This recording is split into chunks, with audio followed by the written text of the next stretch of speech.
very warm welcome. You're watching World 360 with me, Akanksha Swaroop. Now, China remains indifferent to India's request for disengagement at the LAC, while battles continue to rage on in Sudan despite a ceasefire. Xi and Zelensky had a phone call, but that has not stopped Russia from attacking Ukraine. And Joe Biden is officially contesting the presidency bid in 2024. All this and more, but first up in our headlines.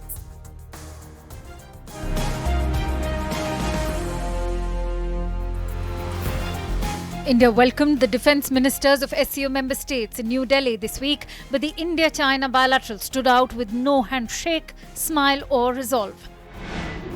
India's Operation Kaveri is in full swing in Sudan, with over 1,300 citizens already rescued. This as explosions and gunfire continue in Khartoum despite a 72-hour ceasefire.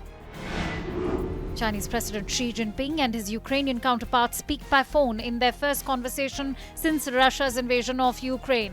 Yet Russia kills at least 25 in its biggest air raids in months on Ukraine. As Joe Biden formally announces his 2024 bid, his likely Republican opponent Donald Trump mocks Biden at an election campaign. Trump imitates Biden as a lost and stumbling old man. And tensions between feuding brothers William and Harry hit rock bottom, with Harry's lawsuit casting a shadow over the much-awaited royal coronation of King Charles.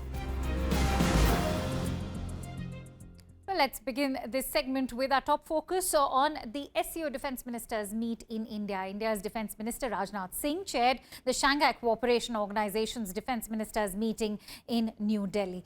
Defence Ministers of China, Kazakhstan, Kyrgyzstan, Russia, Tajikistan and Uzbekistan took part in this meeting. Pakistani Defence Minister Khawaja Asif was absent from this meet. The main focus of the meeting remained regional security situations, terrorism and development. But the highlight was the first bilateral between the defence ministers of India and China, Rajnath Singh and General Li Shangfu.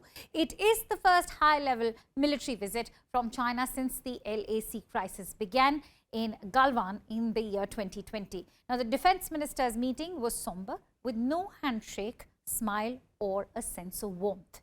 In a statement released by India, Defence Minister Rajnath Singh has categorically mentioned that bilateral relationship is premised on the prevalence of peace and tranquility at the borders. Meanwhile, India's other neighbour, Pakistan, attended this SCO summit but virtually. Pakistan's Defence Minister Khawaja Asif, who had been invited to the SCO meet, did not turn up.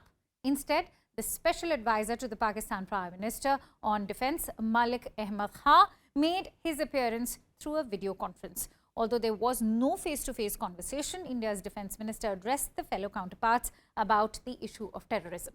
Singh said that any kind of terrorist act or support to it in any form is a major crime against humanity and peace and prosperity.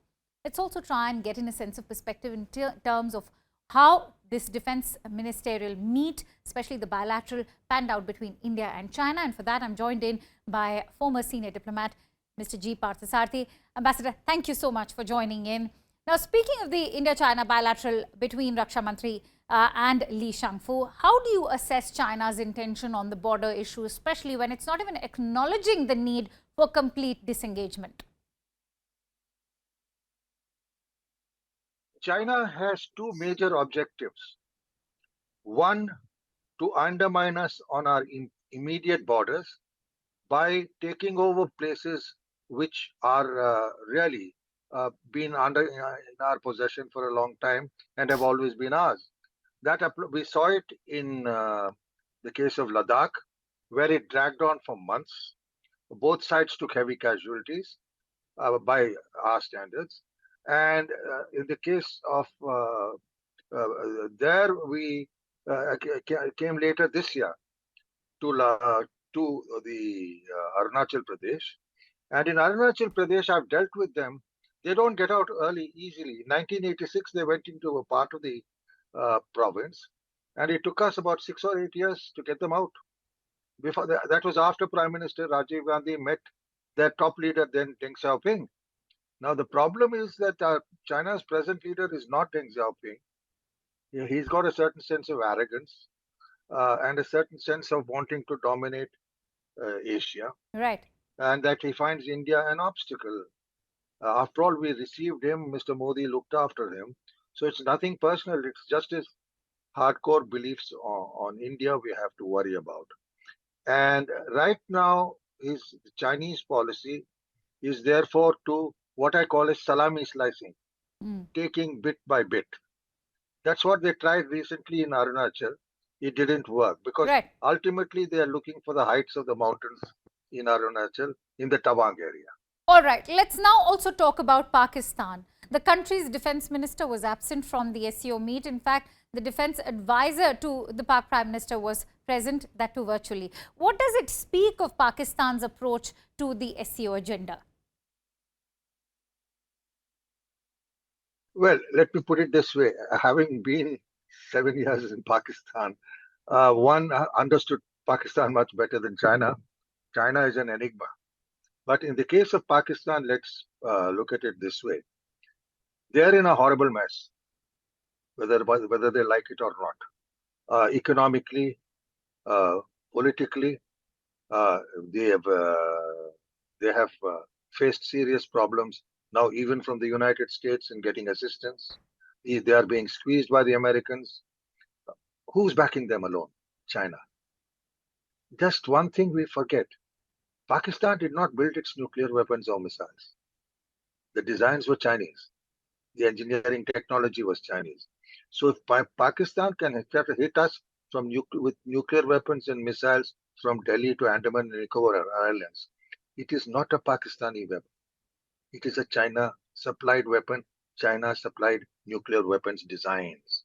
So there is, unfortunately, in India a problem that we view China purely on the border. No. Right. Civilizationally, they look at us, they see us as a different but emerging civilization and power.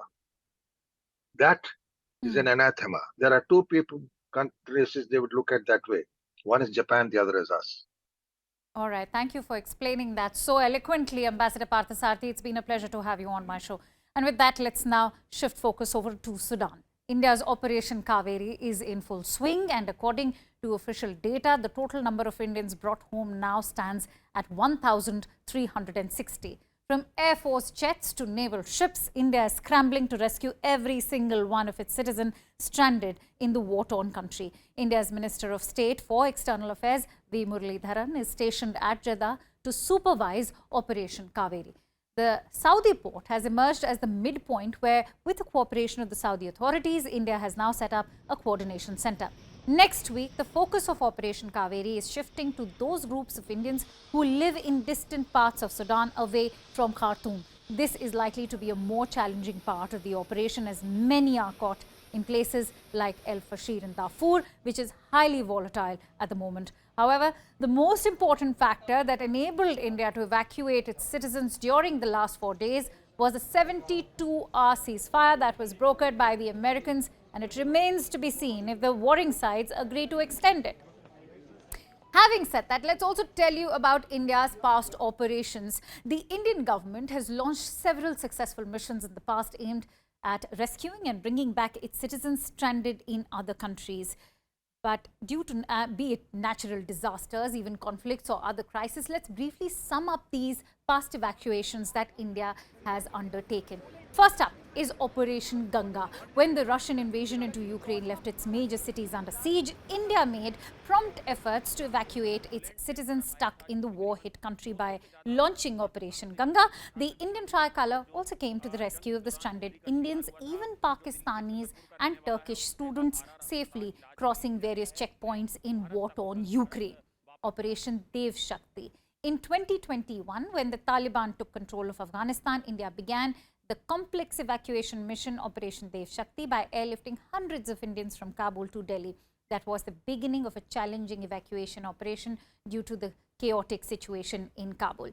Operation Rahat. India launched Operation Rahat to evacuate the citizens from war-torn Yemen in the year 2015. Operation Maitri. Operation Maitri was a joint rescue cum relief effort by the Indian government and the armed forces in the aftermath of the 2015 Nepal earthquake. Let's talk about the Vande Bharat mission as well. India embarked on a massive operation, the Vande Bharat mission, that involved Navy ships and aircraft in a phased manner to bring back some of the hundreds of thousands of nationals that were stuck abroad in the wake of the coronavirus crisis. And let me now end with a bird's eye view of what's actually happening in Sudan. Not just with Indians, but everyone over there. Explosions and gunfire continue across cities despite an announced ceasefire. Explosions and heavy gunfire have been reported across the capital of Khartoum and its twin city of Durman. Sudan's military chief, General Abdel Fattah al-Burhan, has ruled out negotiations with the Rapid Support Forces leader Mohammed Hamedi Hamdan Dagalo, and has accused him of orchestrating a rebellion against the state a day after the military expressed openness to the talks. Now, the United Nations has issued a warning of an escalation in violence in Sudan's West Darfur region. And with that, let me shift focus over to the situation in Ukraine. China's President Xi Jinping held a phone conversation with Ukraine's President Volodymyr Zelensky earlier this week. It's a signal of China's role as a mediator, or rather a potential mediator, becoming more tangible, and comes after the March visit of Jinping to the Kremlin, where he met the man behind the war, Vladimir Putin. The call has been welcomed by the West, even the Kremlin surprisingly, and is being seen as a move to increase dialogue that will help bring peace to the war-torn nation. Zelensky has even invited Xi Jinping to visit the capital Kiev, but in the biggest airstrike seen in months, at least 25 people were killed when Russia targeted cities across Ukraine just a day ago. That also goes on to that in fact brings us to the big question: can Russia be trusted at the moment? Let's try and get in a sense of perspective, and for that I'm joined in by Sviatoslav Yurash, who's a Ukrainian MP and joins me live. Thank you so much, Yurash, for joining in. They're being called the biggest Russian air raids in months, one that have killed nearly 25 people now, including 3 children. What do you make of this ironic timing of these air raids, especially considering that Kremlin welcomed the phone call between Xi and Zelensky? They are trying this all the time. It's the reality that they finally managed to hit something, and they show immediately that they hit the civilian areas, killing absolutely innocent individuals that were going about their daily lives, and just showing once again to the entire world what Russia is all about and what this war is all about the annihilation of the Ukrainian nation, where for Russia it doesn't matter who they hit, as long as they help in their quest to destroy my nation. The reality is that the conversation between Xi and President Zelensky essentially clearly shows to the world that China's point of view here is to talk and discuss with Ukraine as much as with Russia the perspective it has on the war Russia has launched. So it is but another reminder to the world that we are not alone, that we are discussing with all the world the reality of what Russia is doing in Ukraine. The other question that comes to mind is, can China make a difference when prospects of a mediation between Ukraine and Russia will inadvertently involve a US-led Western front at a time when relationship between Washington and Beijing is at an all-time low? Well, we see a role for any number of countries to make a point very clearly to Mr. Putin that we cannot go on pretending this is centuries past when we can just go on invading other countries and seizing their land. That's why we appreciate the perspective that has been reiterated very clearly by President Xi and about the territorial integrity of Ukraine. And we appreciate the points made by Prime Minister Modi about the unacceptability of war in this century. So that is why, basically, as far as the peace process or possibility of it in the future, that's what we need the whole world to come together and push back against the madness of what Russia has done here. All right. Many thanks to you, Sviatoslav Yurash, for joining in on World 360. And with that, let's shift attention over to the United States. It seems that the country is facing a bit of a deja vu moment. because it is again a Trump versus Biden, or so it seems. In a 3-minute-long promotional video, Joe Biden has dubbed the 2024 election as a fight against Republican extremism, arguing he needed more time to fully realize his vow to restore the nation's character. While his potential opponent, Donald Trump, has already begun an early campaign with a 3-hour-long address in New Hampshire. His fans cheered wildly, though when Trump himself, aging 76, mocked his 80-year-old Democratic rival, imitating a lost or stumbling elderly man, and then pledging, and I quote, saying, "We are going to crush Joe Biden." The question we're facing is whether in the years ahead we have more freedom or less freedom, more rights or fewer. I know what I want the answer to be, and I think you do too. This is not a time to be complacent. That's why I'm running for re-election. And this is our moment.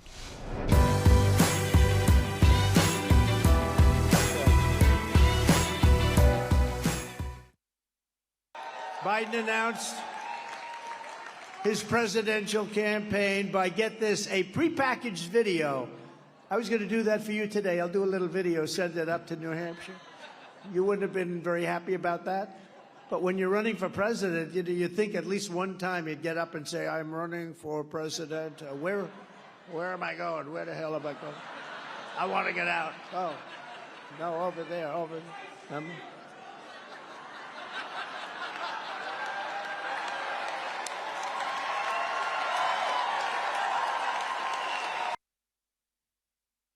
And on that note, let me now introduce my guests to you. I'm joined in by Nicole Brenner-Schmitz, who's a Democrat strategist, joining me live from Washington, D.C. I'm also joined in by Corinne Clark, who's a Republican strategist, joining me from Washington, D.C. as well.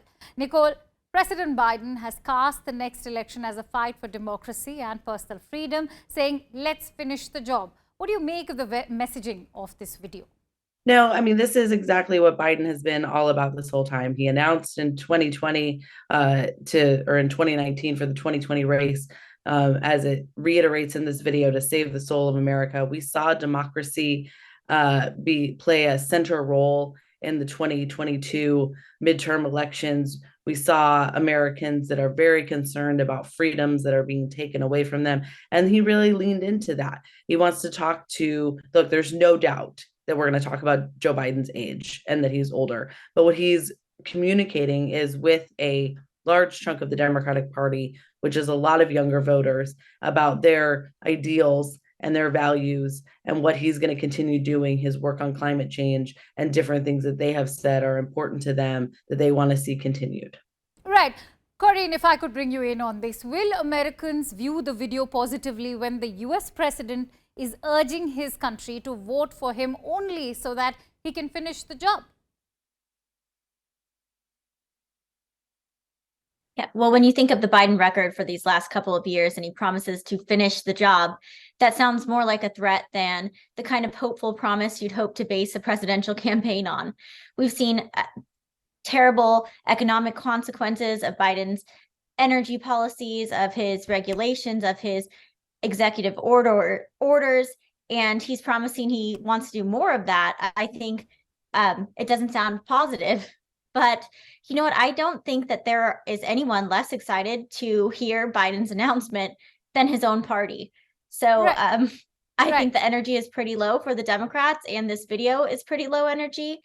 And I don't think it's a good sign for that campaign. I don't know if Nicole would agree with that, but Nicole, polls like Reuters Ipsos are indicating that majority voters neither want Trump nor Biden to run for 2024. What explains this unenthused American public? Well, look, a lot of times voters don't want to see a rerun or a rehash of an election that they've seen. They have certain issues, and it's very easy to put the blame of those problems on folks who have been the leaders, and that makes sense. They've been running the country. There's always an idea when you ask people open-ended if they'd be open to different people and different ideas and sort of a hope and idealism, then yes. But the reality is it looks like this is going to be their choice. And when the choice between Joe Biden and Donald Trump is put to the American public again, it looks like very promising that Joe Biden, these same polls show that he would again beat Donald Trump. I always say that in 2020, I think it was, in fact, less of America electing Joe Biden as not electing Donald Trump again. And so we're going to see a lot of rehash of these same fights. And that just feeds into what the American public sort of thinks, which is that, there's a lot of bluster and a lot of talk in politics and not a lot getting done. And that's not something the American public likes to see. That's an interesting observation made by you, Nicole. Corinne, is it worrisome that Americans do not want a Biden versus Trump rematch, one that seems like a high probability at the moment? Yeah, I think the most damning poll is actually the Reuters poll that shows 69% of Democrats do not want Joe Biden to be the nominee again.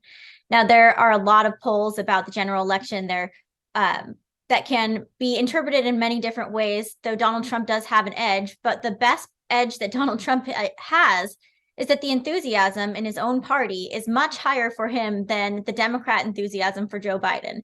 There is not a poll that shows that 69% of Republicans don't want Trump to run, but that is the truth for Democrats. All right. Many thanks to you, Corinne Clark and Nicole Brenner-Schmitz, for joining in on World 360. And well, here's a royal mess. Feuding brothers Harry and William are casting a shadow over the upcoming coronation in the United Kingdom. Royal preparations are underway for King Charles III's coronation, which will take place on 6th of May. It will include a procession, an oath, the anointing, and of course, the crowning. But the focus is not entirely on tradition this time. It's instead on what's happening in the backdrop of these preparations. Though it is an auspicious day at the royal veranda, what will make the headlines is of course going to be Prince Harry's seat placement and his encounter with the royal family, especially his brother Prince William. Now, reports reveal that Prince Harry will not see King Charles and Prince William at the coronation. Let's not forget that the timing of this coronation is equally controversial because of Prince Harry's lawsuit.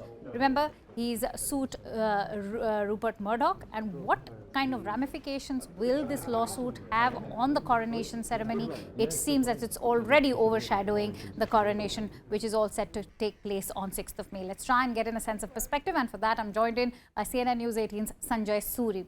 Sanjay, is Harry's phone hacking lawsuit now turning out to be a terrible distraction, one that the UK royals cannot afford just before the King's coronation?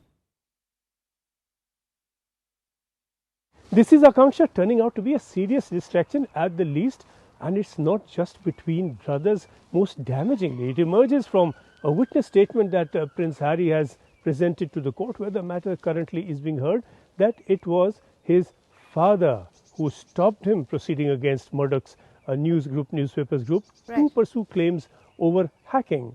Harry has testified that, in fact, at one stage, William was supportive of him in launching such independent legal action. He says further that he discussed it with his grandmother, the late Queen, and that she was supportive of him in his action.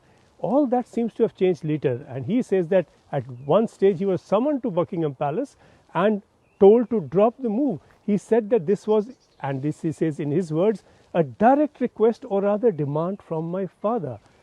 Harry suggests that a lot of family dirt would come out if this whole matter were to proceed to court and evidence presented there. This then was followed by the twist involving his brother. He said William, who had a similar grouse against NGN, settled the matter quietly with Murdoch's groups, and he says he did this for a very large sum of money, and that makes this allegation a distraction, of course, but to the extent that Harry is believed more than a distraction, it's a PR disaster for the ruling family. I'm sure we'll have to wait and watch if the feuding brothers take a toll on the coronation ceremony. Many thanks to you for now, Sanjay, for bringing in all the latest. And with that, let me end on a heartwarming note. South Korea's President Yoon Suk-yeol visited the United States this week. Beyond agreeing on a key nuclear weapons deal, another very important aspect of this entire meet was a special performance of Don McLean's American Pie. Let me leave you with these visuals. Thank you so much for watching. Those people dancing, maybe they'll be happy for a while. The day the music dies.